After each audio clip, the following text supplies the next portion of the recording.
로마 제국 이후 동서교역이 더욱 활발해지면서 금은 전 세계에서 가장 신뢰받는 화폐로 자리 잡게 됩니다. 그러던 15세기 금의 가치와 함께 인간의 광기가 절정에 이르는 사건이 벌어졌어요. 광기가? 15세기? 15세기. 발단이 된 건 바로 대항해 시대였습니다.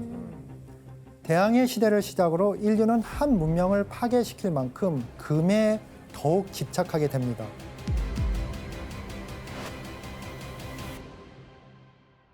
15세기 서유럽의 국가들은 향신료와 비단을 손에 넣기 위해 금이 무엇보다 절실했습니다.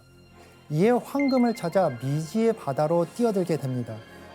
이 일의 선두에 나선 한 인물이 있었는데 바로 세기의 탐험가 크리스토퍼 콜럼버스입니다.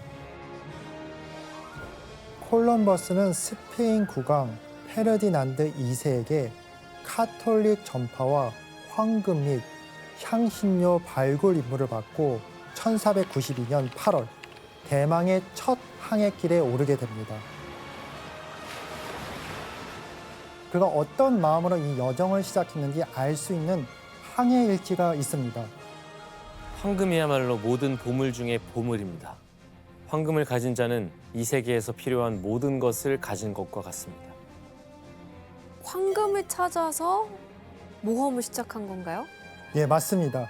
콜럼버스는 당시 최고의 가치를 지닌 황금을 손에 넣으면 세상 모든 것을 얻을 수 있다고 믿으며 한껏 들떠 있었습니다. 돈 밝히는 사람이었네. 그치 뭐. 아, 왜 안 그러면은 그 왕이 가게 해줬겠어요? 그러니까. 항해 일지에는 황금이라는 단어가 무려 90번 넘게 등장하는데 아주 집착이 심했네요. 그만큼 그의 머릿속은 온통 금을 찾겠다는 열망으로 가득 차 있었습니다. 금금 이런 거 아니야. 너무 웃겨. 90번이 너무 웃기다. 이렇게 황금을 찾아 항해를 시작한 콜럼버스는 아메리카 대륙에 인접한 선들을 헤매던 끝에 마침내 유럽 최초의 식민 정착지를 세우게 됩니다.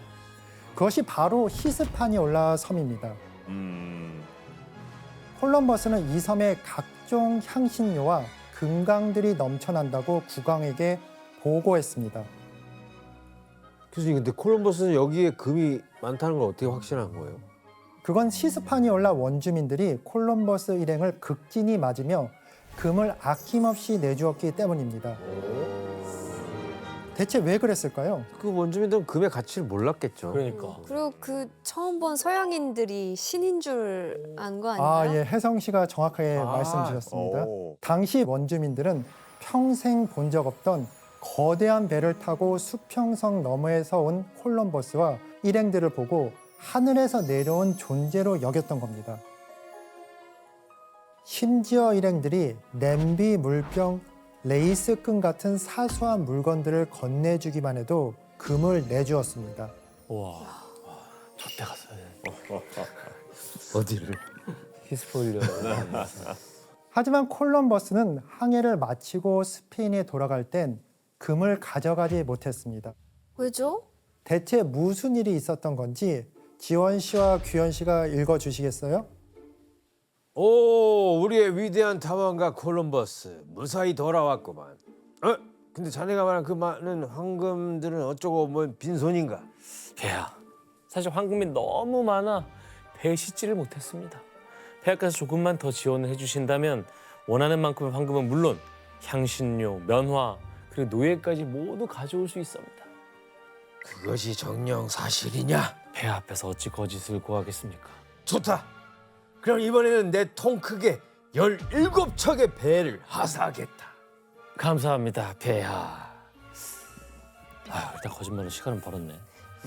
근데 진짜 황금을 찾을 거니까 거짓말은 아니지. 가보자고. 그럼 저 섬에 금이 없다는 얘기예요? 뻥친 거예요, 그냥? 예, 있긴 있지만 많지 않았다는 이야기입니다. 예, 콜럼버스의 황금이 많다는 말은 거짓말이었습니다. 어떡하냐, 그러면? 어떻게 책임지려고? 당시 콜럼버스는 아직 황금을 발견하지 못한 상황이었고 그저 투자자인 국왕을 설득하기 위해 과장된 보고를 꾸며낸 겁니다. 그 결과 콜럼버스는 더욱 넉넉한 예산을 지원받는 데 성공했고 1493년 9월 2차 항해를 떠나게 됩니다.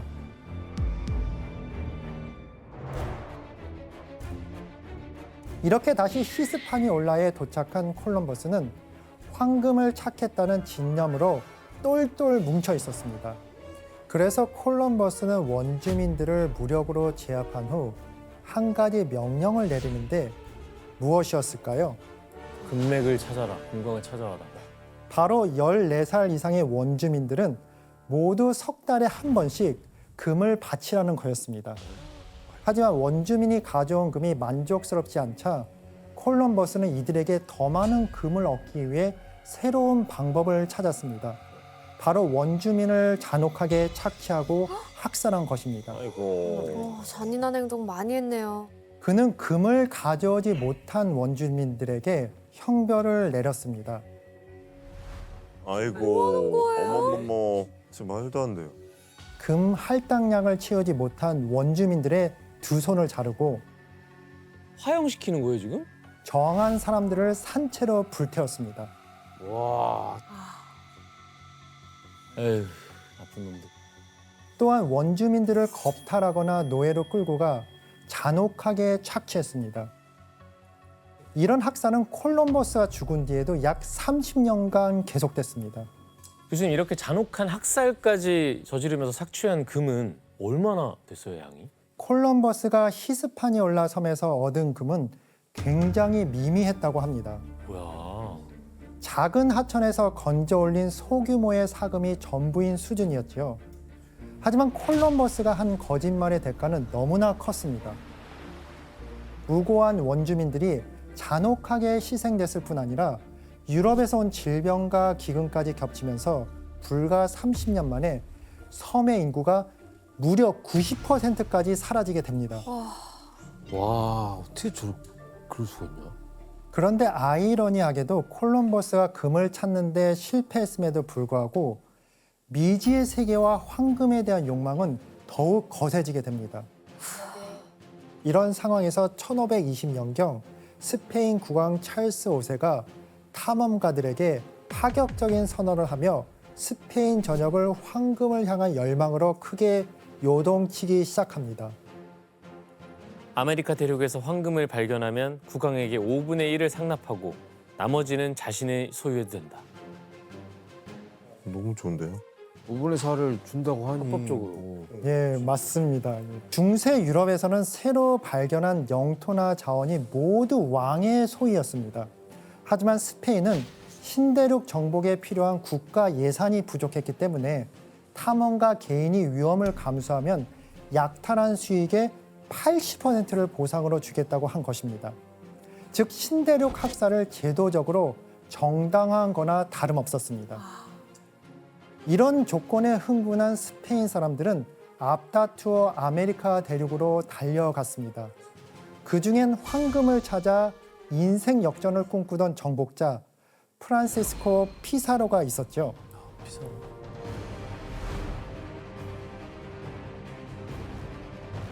1531년 그는 168명의 병사를 이끌고 마침내 황금의 제국이라 불리는 전설의 땅 잉카 제국의 발을 우와. 딛게 합니다. 잉카.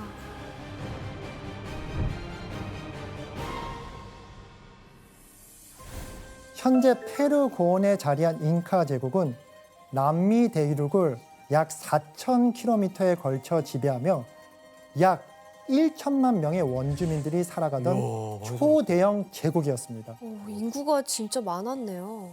그렇다면 잉카 제국은 왜 황금의 제국이라 불렸는지 영상을 확인해 보겠습니다. 네.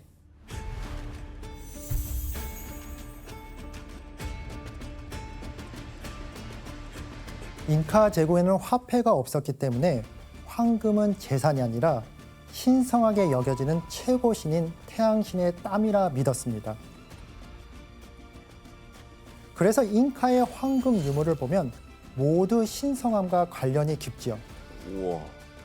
잉카인들은 최고 신인 태양신을 형상화한 황금 석상을 만들고 왕실의 왕관부터 귀걸이, 목걸이 같은 장신구는 물론 제사용 그릇과 의뢰용 도구들도 모두 황금으로 만들었습니다. 여기는 진짜 황금이 풍부했나 보다. 코에도 소이도 건너. 가면 자체가 그냥 저렇게 해서 쓰나 보다 이렇게 동그랗게. 신성한 걸로 생각하는 거 같아요. 저긴 진짜 황금의 나라 같네요. 피터 씨, 도대체 잉카 제국에는 얼마나 많은 황금이 있는 거예요? 네, 그 잉카 제국은 그 안데스 산맥 중에 있잖아요. 근데 밑에는 금광이 진짜 많이 깔려 있어서 나라 전체가 금광 위에 자리한 셈이에요. 대단해. 그래서 잉카 제국 전체 금의 양은 당시 유럽랑 비교하면 14배 많았었어요. 그래서 피사로가 잉카를 정복한다는 거는 엄청 많은 금, 유럽 전체보다 더 많은 금 갖게 되는 거죠. 그러니까 번지수를 제대로 찾아왔네요. 피사로가. 예, 맞습니다. 그런데 피사로가 잉카 제국의 금을 손에 넣기 위해서는 반드시 장악해야 할 인물이 하나 있었습니다. 거기 국왕? 원주민의 왕. 잉카의 왕. 그렇죠. 바로 잉카인들에게 태양신으로 숭배받는 절대 군주 아타오 알파였습니다. 아타오 알파는 피사로가 잉카 제국에 들어왔다는 소식을 듣고 사신을 보냈습니다. 당시 피사로가 사신에게 한 말이 있습니다. 지연 씨가 읽어주시겠어요? 그대의 주군이 어떤 방식으로 오든 나는 친구이자 형제로서 대할 것이라고 전하시오. 그분을 뵙고 싶은 마음이 간절하니 하루라도 빨리 오시면 좋겠소. 그분에게 어떤 해도 없고 어떤 모욕도 없을 것이오. 되게 호의적이네. 되게 순진했던 거 아, 큰일 아닐까요? 날 것 같은데. 예, 피사로는 아타오 알파에게 친밀하게 지내자며 만나자고 손을 내밀었습니다. 이에 아타오 알파는 피사로가 200명이 채 안 되는 적은 병력을 갖고 있다는 소식을 들었기 때문에 그가 위협이 되지 않을 거라고 판단했습니다. 아이고야. 드디어 피사로와 아타오 알파가 만나는 운명의 날, 아타오 알파의 등장은 휘황찬란했습니다. 아타오 알파가 지나는 길 앞에선 2,000명의 잉카인들이 길을 쓸었고 뒤로는 황금과 은으로 장식한 투구를 쓴 전사들이 아타오 알파를 양쪽에서 수호했습니다. 호화로운 차림새의 왕관을 쓴 아타오 알파는 금판과 은판으로 장식한 가마에 타고 있었는데 무려 80여 명의 귀족이 가마를 짊어지고 있었습니다. 교수님 뭔가 불길을 하거든요. 지금 피사로가 잉카 황제를 만난 거는 다른 꿍꿍이가 있었을 것 같아요. 예, 규현 씨 예감이 맞습니다. 피사로는 사실 황제와 친하게 지낼 생각이 없었습니다. 그렇겠지. 오로지 목적은 황금뿐이었지요. 황제가 오자 피사로는 공격 명령을 내렸고 나팔 소리와 함께 스페인 병사들은 총을 발사했습니다. 아, 총. 그리고 기병대는 말을 몰아 잉카 제국군을 공격했죠. 이런 스페인군의 공격에 잉카 제국의 군인들은 어떻게 맞섰을까요? 그 거의 뭐 창, 뭐 이런 되게 원시적인 무기로 맞섰겠죠? 총이 없잖아요, 총이. 아, 심지어 그리고 금치장을 너무해서 도망도 잘 못 가요. 그리고 놀랐을 것 같아. 네. 갑자기 뭐가 그러니까. 굉음이 울리고 죽으니까. 빵빵빵 할 때 막 다 죽고. 예, 맞습니다. 잉카 제국의 군인들이 맞서 싸웠지만 그들의 무기는 나무 방망이와 갈고리, 손도끼, 그리고 새총이었습니다. 때문에 철제검과 갑옷, 총포와 기마병으로 무장한 스페인군은 당해낼 수가 없었죠. 그 결과 가마에 탄 아타오 알파는 주변의 잉카인들이 죽자 결국 스페인군에게 생포되었습니다.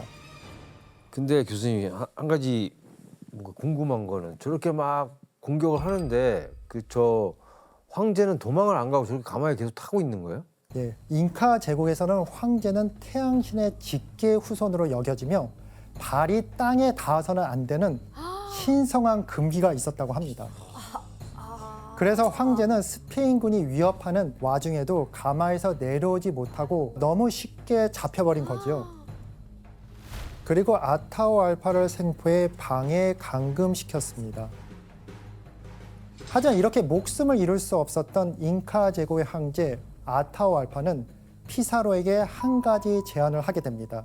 니들이 원하는 금 줄게. 다 줄게. 어. 살려만 주세요. 예, 맞습니다.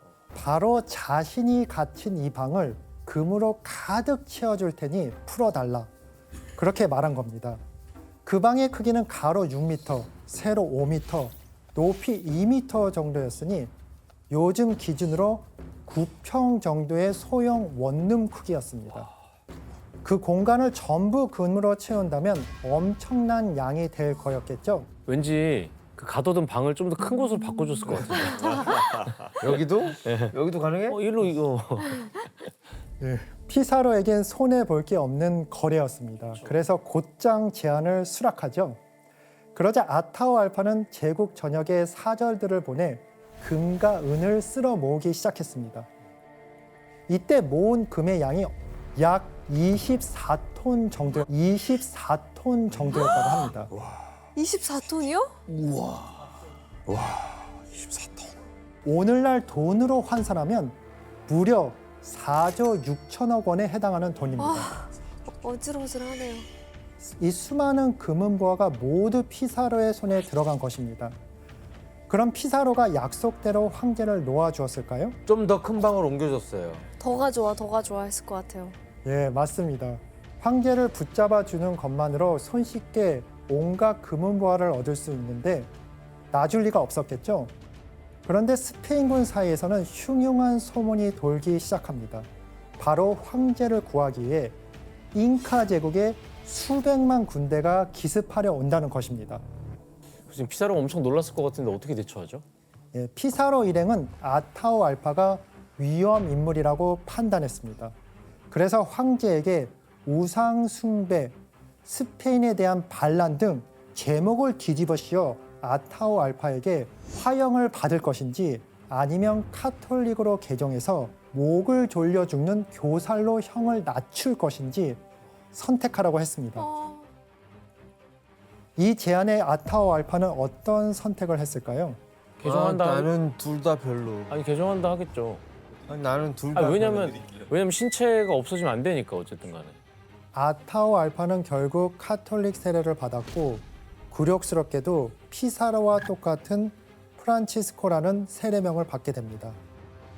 그렇게 1533년 7월 아타오 알파가 교살로 처형당하면서 잉카 제국은 사실상 멸망하게 됩니다.